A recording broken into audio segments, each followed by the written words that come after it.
2:15 in the morning. Al Udeid Air Base in Qatar was wide awake and vibrating with the low-frequency hum of urgency. The Base Defense Operations Center had just received a flash alert from the Space Force early warning satellites. 10 Zolfaghar short-range ballistic missiles were already climbing through the atmosphere from mobile launch sites in southern Iran, their solid-fuel motors carving a trajectory toward the largest United States military installation in the Middle East. The unanswered question was not if the missiles would arrive, but whether the layered defense of Patriot and THAAD batteries could manage a saturation strike of this density. The desert air was cool, carrying the faint, sharp scent of aviation fuel and the dry dust of the surrounding dunes. Above, the Qatari sky was a deep, velvet black, a silent stage soon to be torn apart by the violent physics of high-speed interception. Deep within the reinforced concrete bunkers of the Combined Air Operations Center, the atmosphere was one of disciplined, clinical intensity. Radar screens lit up with bright magenta tracks, each one representing a Zolfaghar missile accelerating toward its apogee. These were not the slow, inaccurate rockets of previous decades. The Zolfaghar was a sophisticated weapon, capable of separating its warhead from the booster and performing terminal maneuvers to evade interception. On the tactical displays, the countdown to impact showed 3 minutes and 40 seconds. Giant voice speakers across the base erupted with a piercing, rhythmic wail, followed by the steady, calm voice of the automated warning system. Incoming, incoming, incoming. Seek cover immediately. This is not a drill. Across the perimeter, the crews of the 11th Air Defense Artillery Brigade moved with practiced precision. At Battery Alpha, the AN/MPQ-65 radar sets were already locked into a high-rate search and track mode, bathing the northern horizon in powerful electromagnetic energy. The Patriot Advanced Capability 3 MSE launchers, angled toward the Persian Gulf, groaned as their hydraulic systems elevated the canisters into firing position. Each canister held 4 interceptors, kinetic kill vehicles designed to hit a bullet with a bullet at 3 times the speed of sound. The first Zolfaghar reached the peak of its arc, 80 kilometers above the Earth, and began its screaming descent. Gravity and momentum pushed the Iranian warheads to Mach 3. At 60,000 feet, the air began to thicken, creating a sheath of plasma around the falling steel. Track confirmed. Alpha 1 through Alpha 4. Targets assigned. The tactical fire assistant called out, his voice steady despite the adrenaline. Engage. A series of muffled roars shook the ground as the first 4 Patriot interceptors vanished into the night. They did not leave long, leisurely trails of smoke. Instead, they punched through the atmosphere like white needles of light, their solid rocket motors burning with a blinding intensity that bleached the sand for miles around. 2 seconds later, 4 more followed. The sky was no longer black, but crisscrossed with the jagged, glowing veins of defensive fire. In the distance, the first interception occurred. A Patriot missile, guided by the millimetric wave seeker in its nose, calculated the intercept point with a precision measured in microseconds.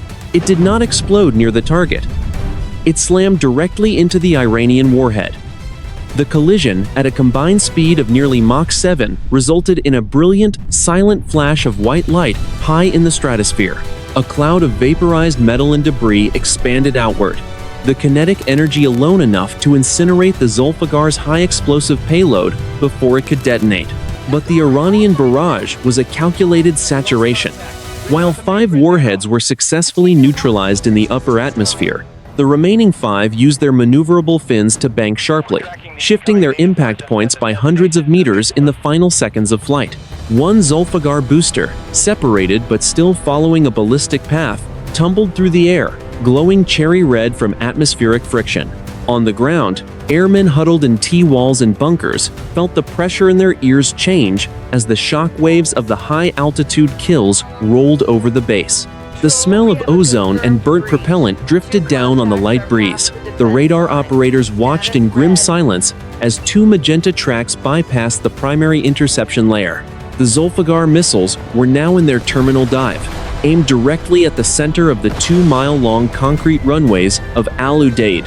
The final defensive layer, the land-based phalanx close-in weapon systems, began to chug.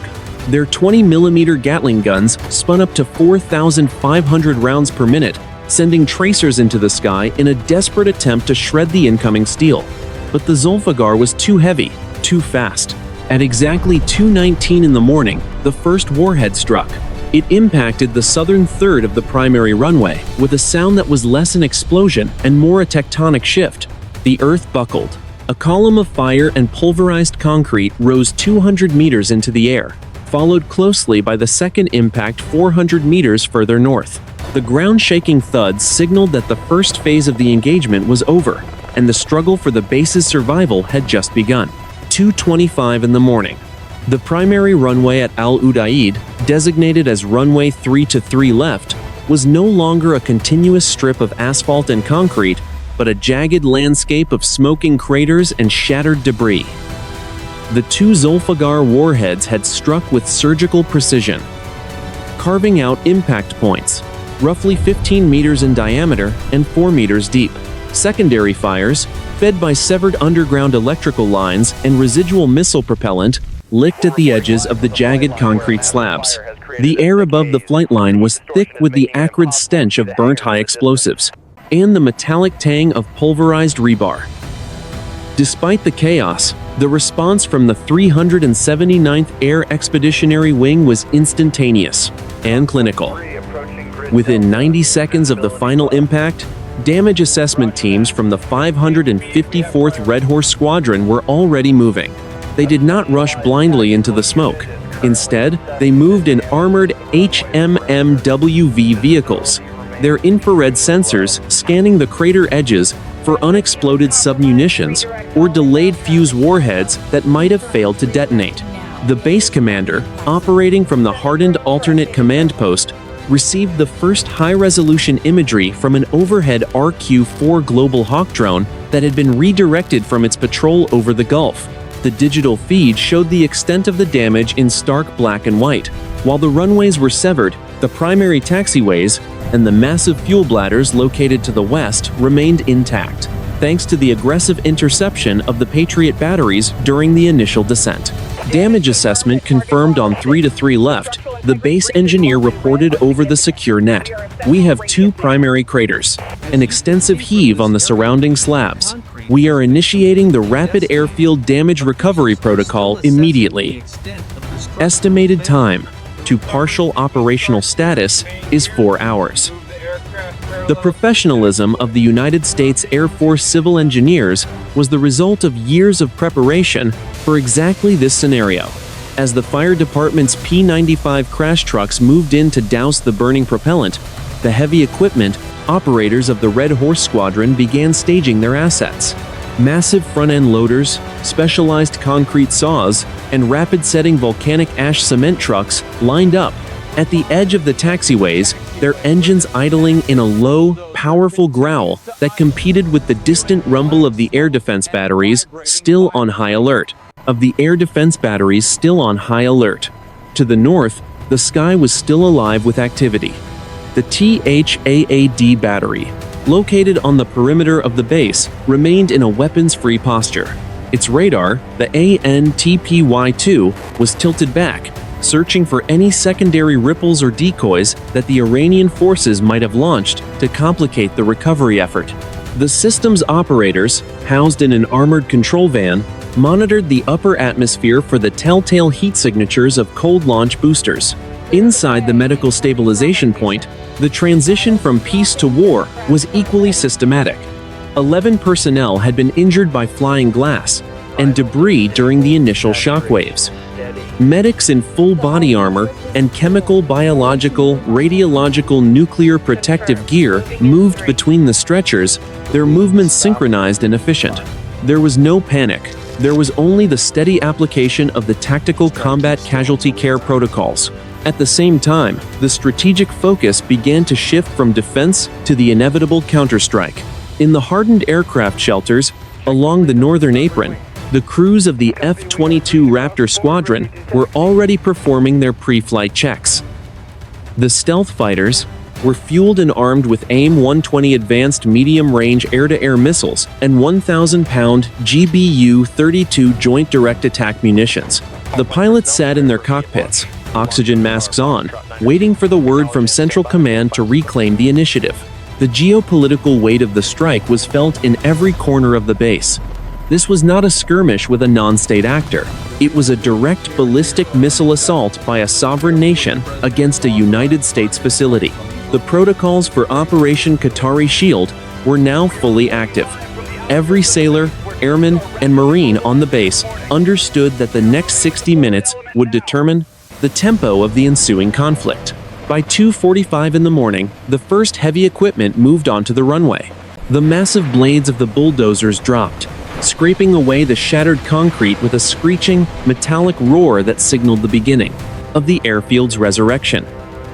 The United States military did not just absorb the blow, it began the process of erasing it before the smoke had even cleared from the horizon. 3 in the morning.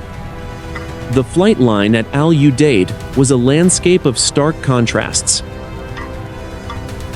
Illuminated by the harsh, flickering glare of emergency floodlights and the rhythmic pulse of orange fire from the cratered runway.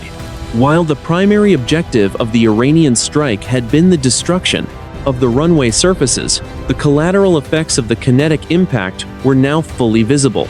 The impact and breach phase was not merely about the holes in the concrete. It was about the atmospheric overpressure and the high-velocity fragmentation that had raked across the northern apron where the heavy lift and strategic assets were parked. The air was thick with the smell of scorched earth and the chemical bitterness of fire-extinguishing foam. 2 C-17 Globemaster, 3 transport aircraft, parked less than 200 meters from the second impact point, had sustained significant damage to their vertical stabilizers and rear fuselages. The supersonic shockwave of the Zolfaghar's 450-kilogram warhead had shattered the reinforced cockpit glass of a nearby B-52 Stratofortress, leaving the multi-million-dollar bomber temporarily blinded. Technical analysis from the base's automated sensor grid provided a chilling breakdown of the breach. The Zolfaghar missiles had impacted at a terminal velocity of 1,020 meters per second. The kinetic energy released upon contact had sent spalling fragments, shards of concrete, moving at the speed of rifle bullets radiating outward in a lethal 360-degree arc. These fragments had punctured the thin aluminum skins of 3 auxiliary fuel trucks, causing thousands of gallons of JP-8 aviation fuel to spill across the taxiway. The response from the crash fire rescue teams was a study in professional composure. Using P-23 heavy foam tenders, the fire crews moved into the spill zone, laying down a thick blanket of aqueous film-forming foam to suppress the volatile vapors. The sailors and airmen working the line wore full protective gear, their movements hindered by the weight of their equipment, but driven by the urgency of the situation. Every second the fuel remained unsuppressed was a second that a stray spark could turn the entire apron into a firestorm.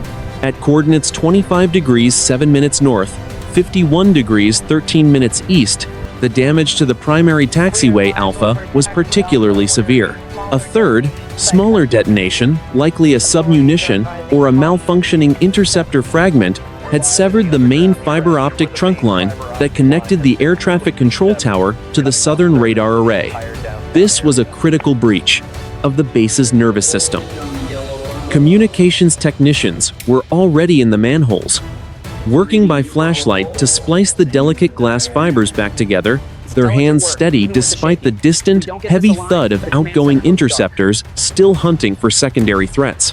The base's Tactical Operations Center was now coordinating with the United States Navy's 5th Fleet, located nearby in the Persian Gulf. The cruiser CG-73 and the destroyer DDG-51 were already moving into a high-threat point defense posture, their ANSPY-6 radars scanning the horizon for any follow-on cruise missile attacks that often followed a ballistic barrage. The synergy between the ground-based Army Patriot batteries and the sea-based Aegis systems was the core of the regional defense architecture. And for the first time in decades, that architecture was being tested in a live, high-intensity environment. Inside the maintenance hangars, the impact and breach was felt in the sudden shift from routine repairs to emergency battle damage assessment.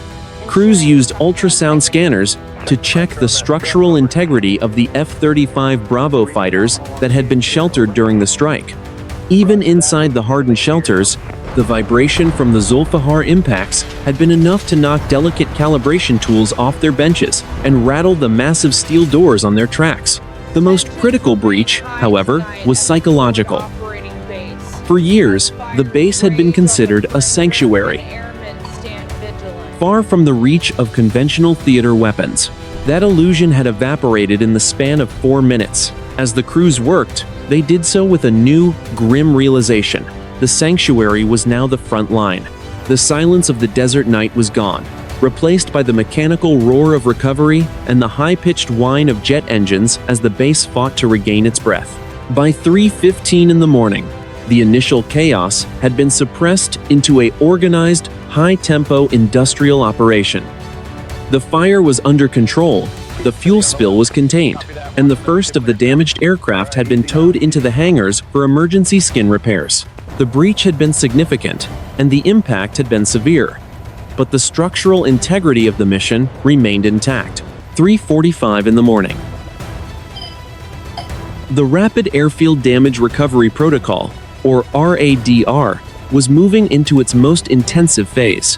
While the fire crews and security forces maintained the perimeter, the 554th Red Horse Squadron transformed the shattered runway 3-3 left into a massive, high-speed construction site. The objective was clear.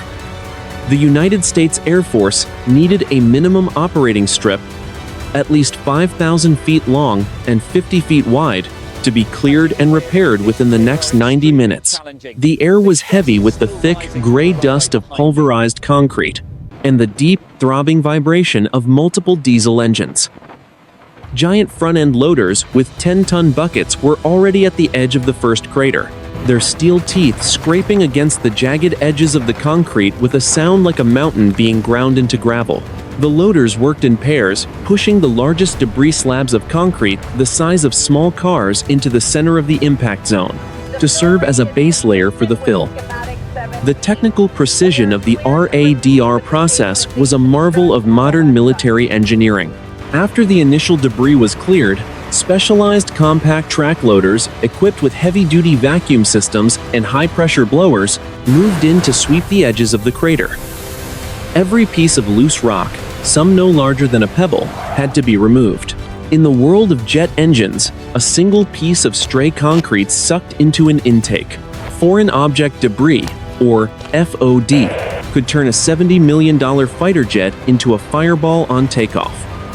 Once the edges were clean, the backfilling began. Instead of traditional dirt, the engineers used flowable fill, a specialized mixture of sand, cement, and water that behaved like a liquid but hardened into a solid mass in less than 30 minutes. A line of 5 concrete mixing trucks, their drums spinning in a hypnotic, rhythmic churn, backed up to the crater's edge. The slurry poured out in a gray, viscous wave, filling the voids between the large debris and sealing the bottom of the pit. The heat from the chemical reaction of the quickset cement added a strange, shimmering haze to the floodlit work area. The air smelled of wet stone and hot hydraulic fluid. The engineers, their faces covered by respirators and their goggles coated in a fine layer of white dust, worked with a frantic but disciplined speed. They were racing against a clock that was being monitored at the highest levels of the Pentagon. At the same time, the logistics of the repair effort were being managed with the same intensity as the combat operations. A C-17 Globemaster III, which had escaped damage during the strike, was already being loaded at a nearby regional hub, with additional pallets of high-strength fiber-reinforced polymer mats.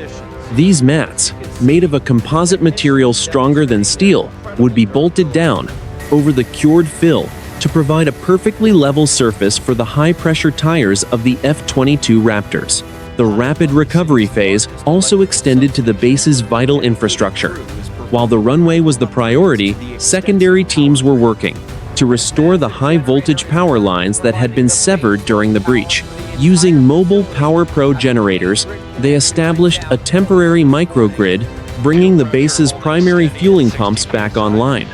The sound of the pumps engaging a high-pitched mechanical whine meant that the F-35 fighters in the hangars could finally begin their final hot pit refueling. In the background, the air defense batteries remained at a high state of readiness.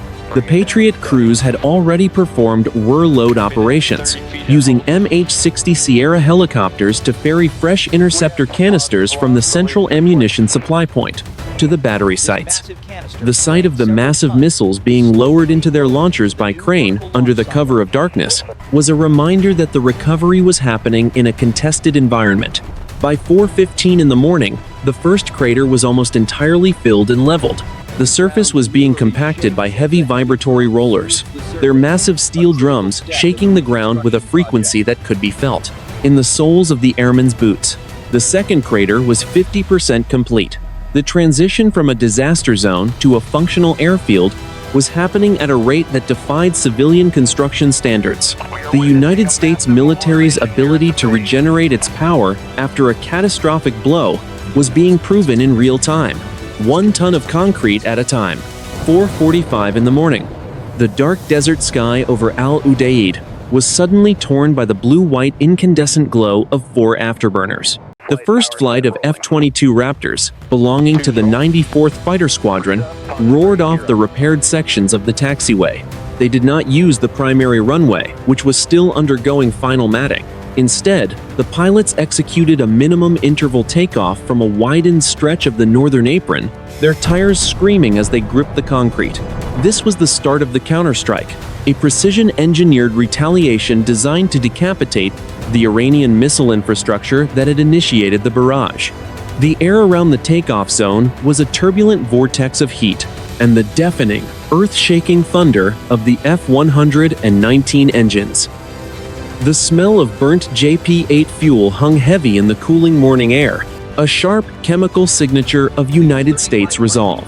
Within minutes, the fighters were climbing through 20,000 feet, their stealthy profiles invisible to the Iranian long-range early warning radars located across the Gulf. Inside the Combined Air Operations Center, the transition from defense to offense was marked by a shift in the digital landscape. The magenta tracks of incoming missiles had been replaced by blue icons representing the strike package now moving north. The mission was designated Operation Retributive Reach. The primary targets were the mobile TEL's transporter erector launchers that had fired the Zolfaghar missiles from the rugged terrain of the Zagros Mountains. Leading the charge was a flight of 4 F-35 Lightning fighters, acting as forward sensor nodes. These aircraft were equipped with the AN/APG-81 active electronically scanned array radar and the electro-optical targeting system, capable of identifying a vehicle-sized target from 50 miles away in total darkness. They flew in a wide V formation, sharing data via the multifunction advanced data link, creating a fused picture of the Iranian coast that was instantly transmitted back to the command center in Qatar. Supporting the stealth fighters were 2 EA-18 Gulf Growlers, which had launched from the deck of the USS Gerald R. Ford, currently positioned in the North Arabian Sea. The Growlers began their electronic shaping of the battlefield, flooding the Iranian frequency bands with high-intensity jamming signals. To the Iranian radar operators on the mainland, their screens suddenly blossomed with strobe interference, masking the approach of the strike package and creating a corridor of electronic silence. At exactly 5:15 in the morning, the first target was acquired. A mobile Zolfaghar launcher, still warm from its previous firing, was detected hidden beneath a camouflage net in a dry riverbed 20 miles north of Bandar Abbas. The coordinates 27 degrees, 20 minutes north, 56 degrees, 18 minutes east were relayed to the lead Raptor. The pilot of the F-22 did not need to see the target with his eyes. He monitored the diamond on his heads-up display as the onboard computer calculated the release point. The internal weapons bay doors cycled open for less than a second, and a 1,000-pound GBU-32 Joint Direct Attack munition fell away into the night. The bomb used GPS and inertial guidance to steer itself through the thin mountain air, its tail fins twitching as it corrected its course. 40 seconds later, the infrared camera on an overhead drone captured the impact. The GBU-32 struck the launcher directly, its tandem charge warhead punching through the truck's frame before detonating the remaining volatile missile propellant stored on board. A massive secondary fireball erupted, lighting up the canyon walls in a brilliant, flickering orange. The shockwave was so powerful, it triggered a small rock slide, burying the remains of the launch site under tons of limestone. This was not a singular event. Across a 60-mile front, the United States strike package systematically dismantled the Iranian anti-access area denial network. In the first 20 minutes of the counterstrike, 6 mobile launchers, 2 radar stations, and a regional command and control bunker were destroyed with 100% accuracy. The pilots operated with a cold, mechanical efficiency, their voices on the encrypted radio channels limited to brief target-destroyed confirmations. There was no celebration, only the professional execution of a pre-planned contingency. The United States Air Force was proving that while Al-Udeid could be hit, the cost for doing so was the immediate and total erasure of the enemy's offensive capability. As the sun began to peak over the eastern horizon, the first wave of the counterstrike turned back toward QATAR, leaving a trail of burning wreckage and shattered communications across southern Iran. 5:30 in the morning, the North Arabian Sea and the Iranian coast. The destroyer USS Mason was cutting through 4-meter swells at 30 knots, its hull shuddering as it drove deep into the gray water.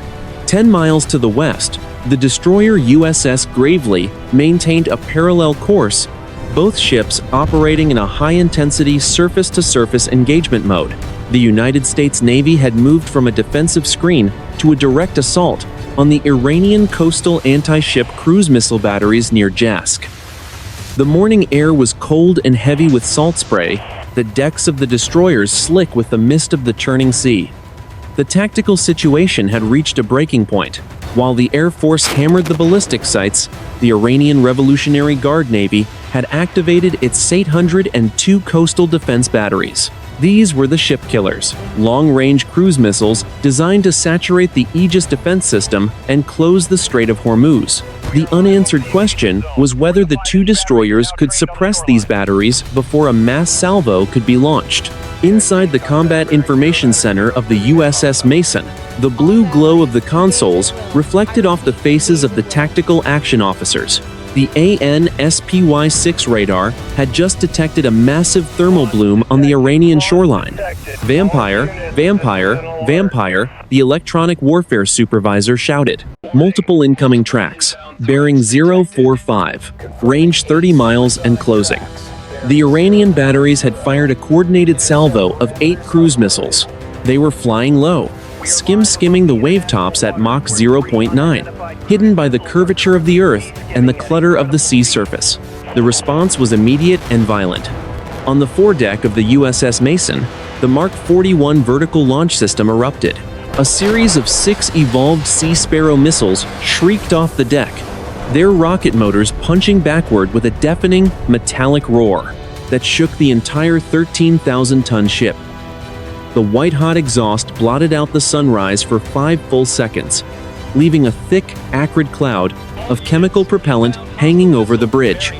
1,000 yards away, the first Iranian cruise missile was detected by the ship's radar. At point-blank range, the evolved Sea Sparrow missile slammed directly into the nose of the incoming QATAR.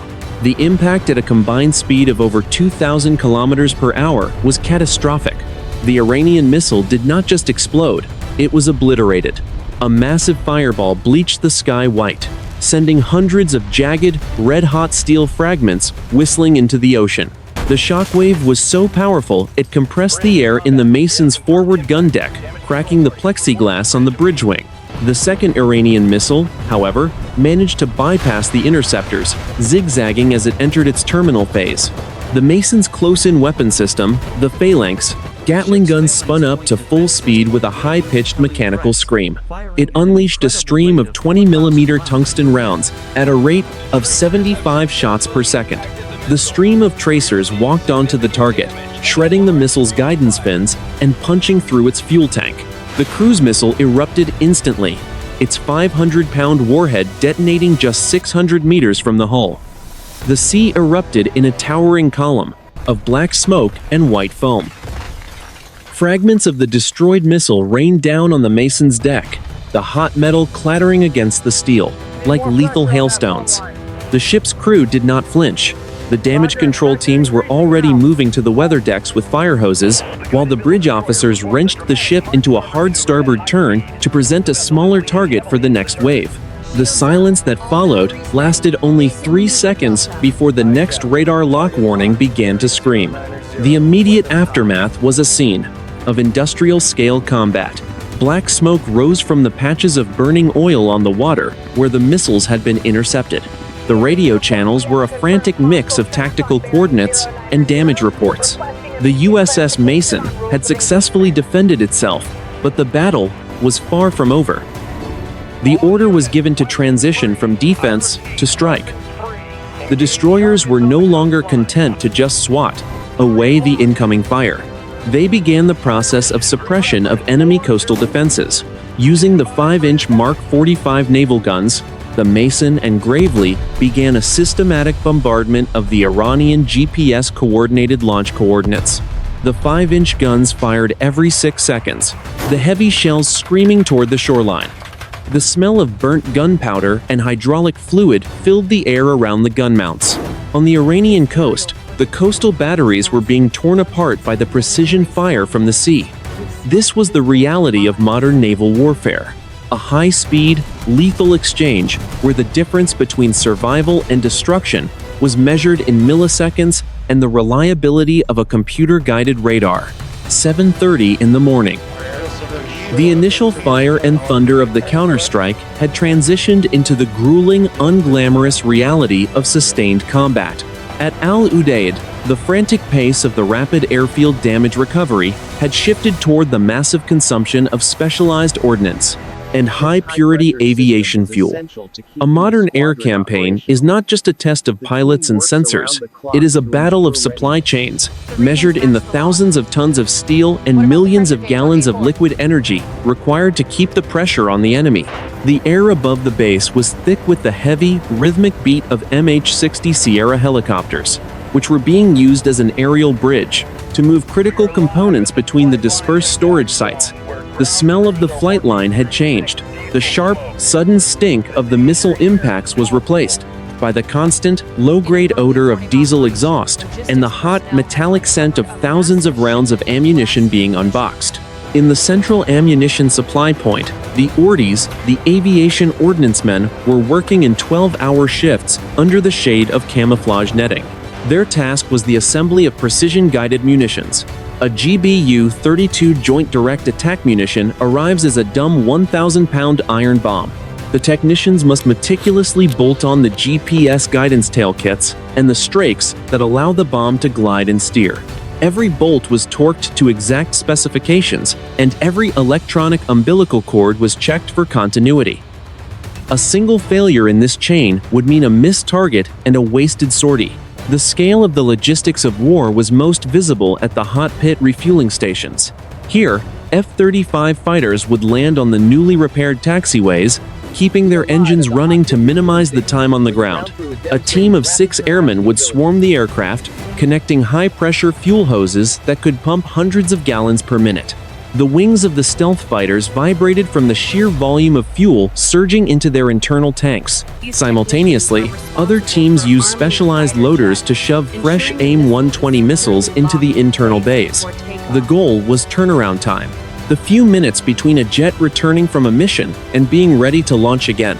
Beyond the base perimeter, the logistics extended into the deep water of the Gulf. The United States Navy's Combat Logistics Force was executing underway replenishment, with the carrier strike group and the destroyers that had just engaged the coastal batteries. The supply vessel, a massive 40,000-ton tanker, moved in parallel with the USS Mason at a distance of only 50 meters. The sea was running 3-meter swells, and the air carried the spray of the crashing waves. Thick, heavy fuel lines were fired across the gap by pneumatic line throwers. Once secured, the hoses were tensioned, and a river of F-76 marine diesel began to flow from the tanker to the destroyer. This was a high-wire act of seamanship. One wrong move by either helm would result in a collision of tens of thousands of tons of steel. At the same time, pallets of standard missile interceptors were being transferred via high-line cables, swinging precariously over the churning white water, as they were moved from the supply ship to the Mason's vertical launch system. Back at Al Udeid, the Casualty evacuation, or medevac, system was operating with the same mechanical precision. A C-17 Globemaster III, configured as a flying hospital, sat at the end of the apron with its ramp down. Wounded personnel, stabilized in the initial hours after the strike, were being loaded onto the aircraft for transport to Landstuhl Regional Medical Center in Germany. The flight nurses and surgeons moved with a quiet, focused energy, their movements a stark contrast to the violent activity of the loaders and fuel trucks nearby. The logistics section of the campaign was a reminder that for every minute of spectacular combat, there are 10 hours of industrial labor.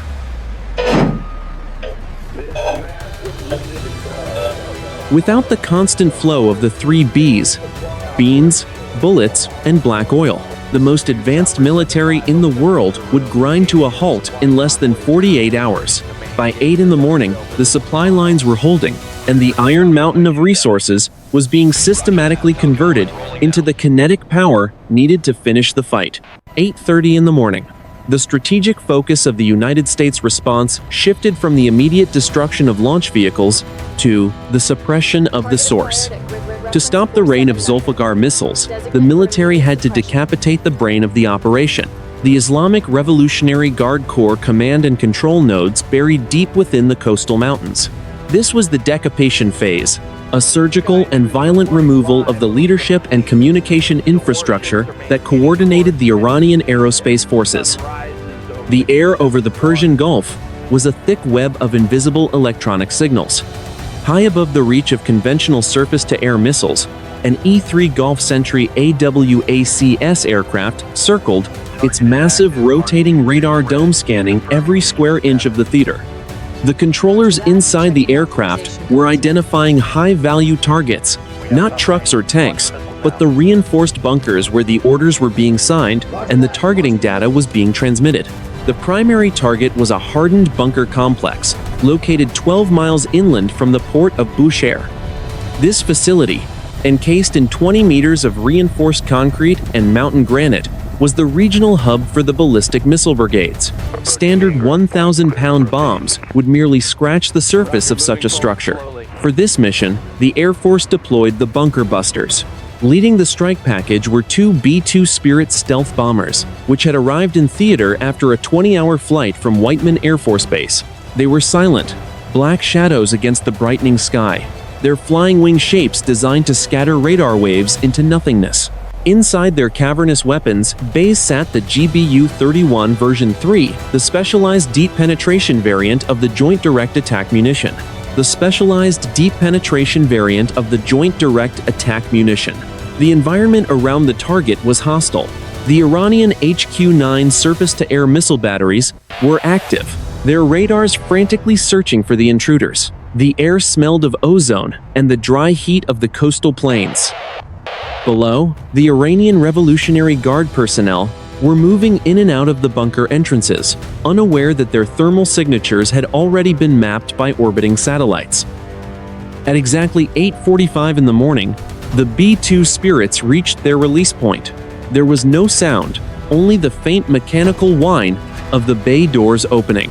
2 2,000-pound penetrator bombs fell away, their hardened steel noses designed to punch through meters of rock before the delayed fuse triggered.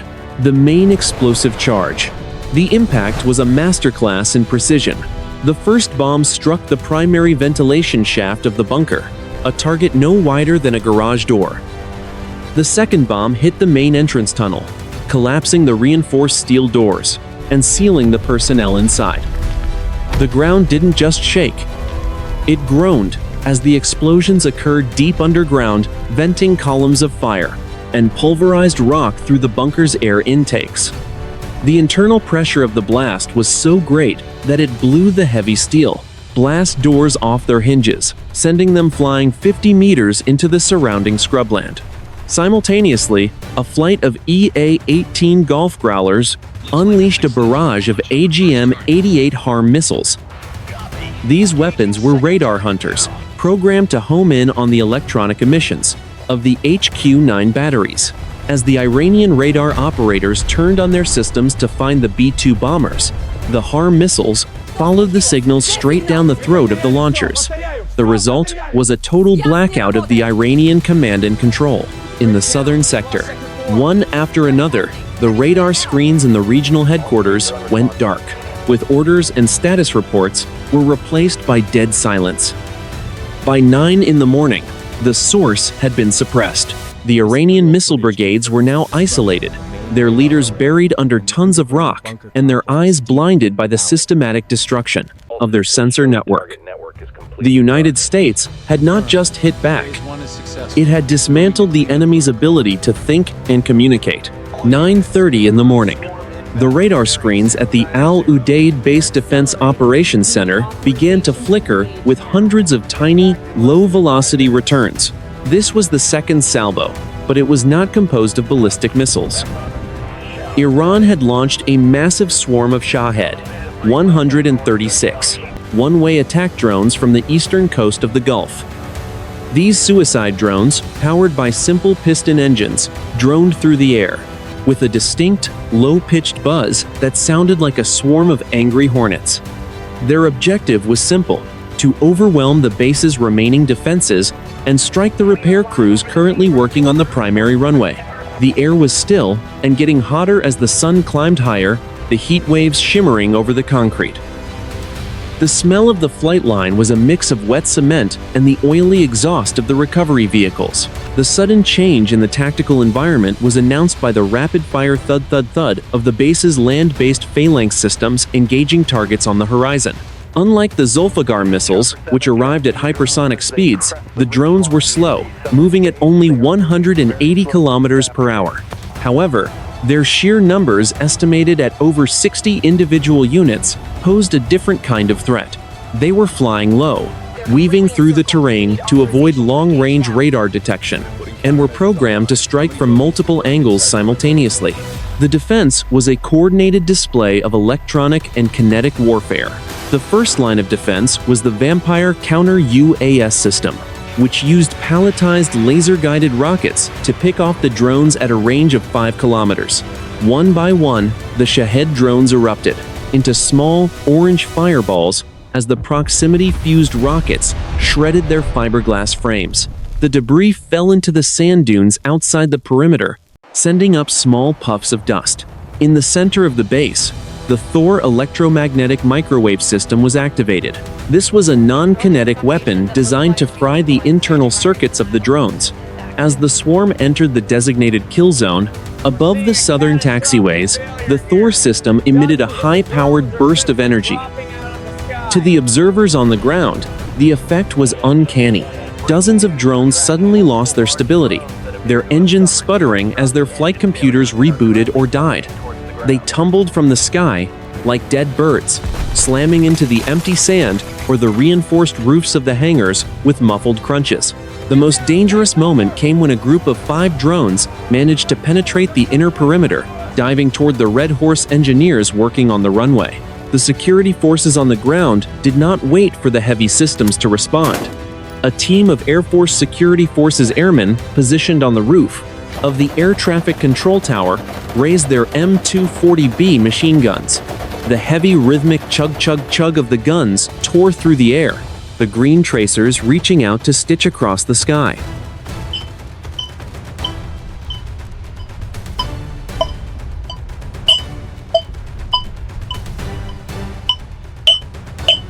It erupted instantly in a brilliant yellow flash, the shockwave knocking the engineers flat against the concrete.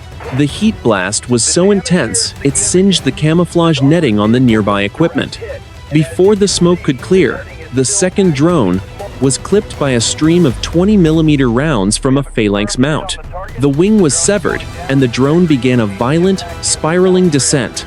It slammed into a parked fuel trailer, but the foam blanket laid down earlier prevented a catastrophic explosion.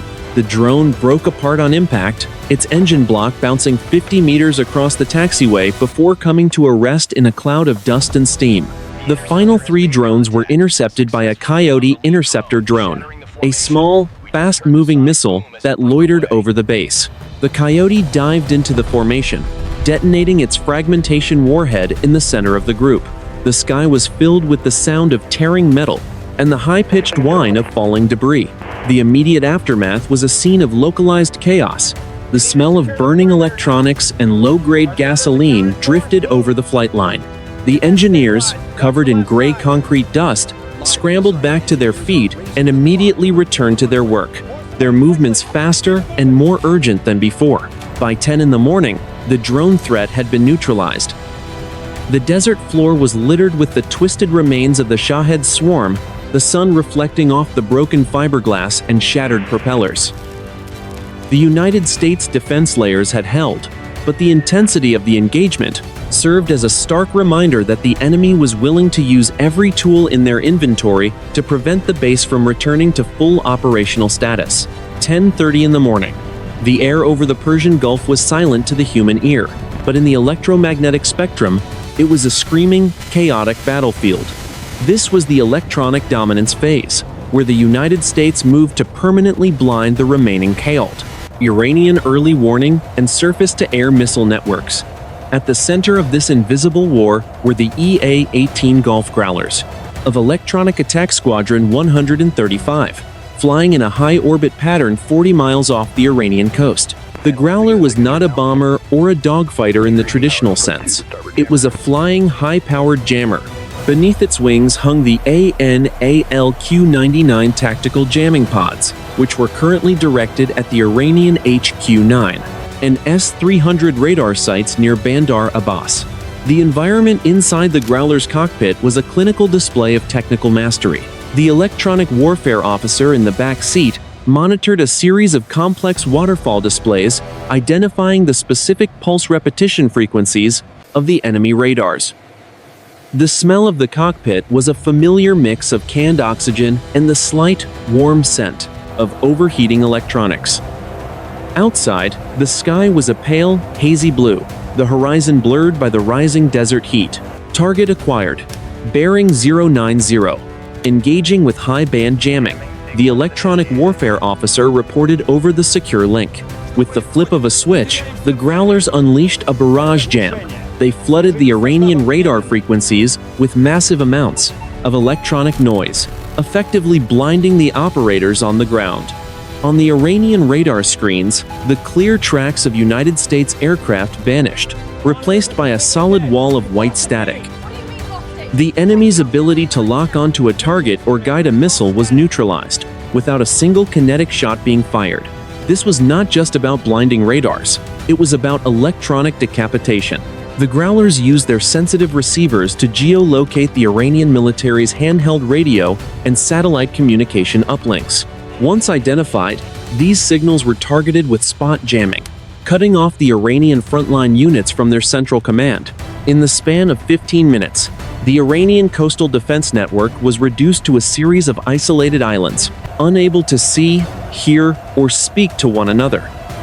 Supporting the Growlers were the F-35 Lightning fighters, which used their own internal electronic warfare suites to perform cyber attacks on the Iranian data links. They injected false targets into the Iranian network, creating ghost formations of hundreds of non-existent aircraft. The Iranian air defense operators, already panicked by the jamming, began firing their remaining missiles at empty sky, wasting their limited inventory on phantoms created by United States software.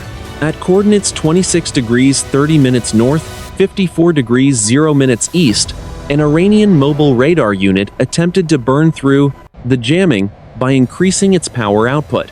This was a fatal mistake. The Growlers instantly detected the increased emission and relayed the coordinates to a flight of FA-18 Super Hornets loitering nearby. The Hornets launched an AGM-88 HARM missile, which followed the radar beam directly to its source. The resulting explosion was a physical punctuation mark on an invisible sentence. By 11 in the morning, the electronic victory was total. The Iranian military in the southern sector was effectively paralyzed. They could no longer coordinate a defense, let alone plan another offensive strike. The United States had established an electronic screen that allowed the repair crews back at Al Udeid to finish their work in absolute safety. The invisible war had been won, clearing the way for the final transition of the campaign. 12 in the afternoon. Al Udeid Air Base, Qatar.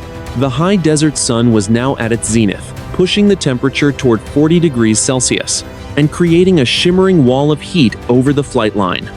The medevac and honor phase was the primary focus of the base's logistics hub, marking a somber transition from the kinetic violence of the morning to the professional care of the fallen.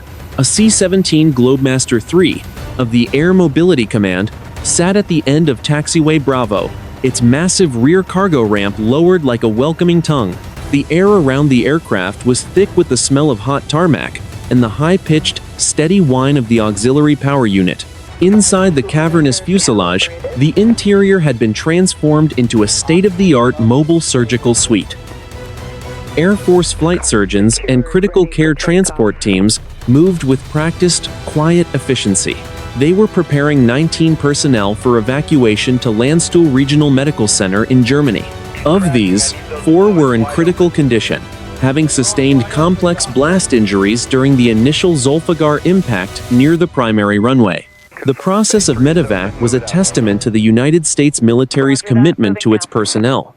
Each patient was tracked by a digital manifest, their vital signs monitored by networked systems that would remain active throughout the 6-hour flight.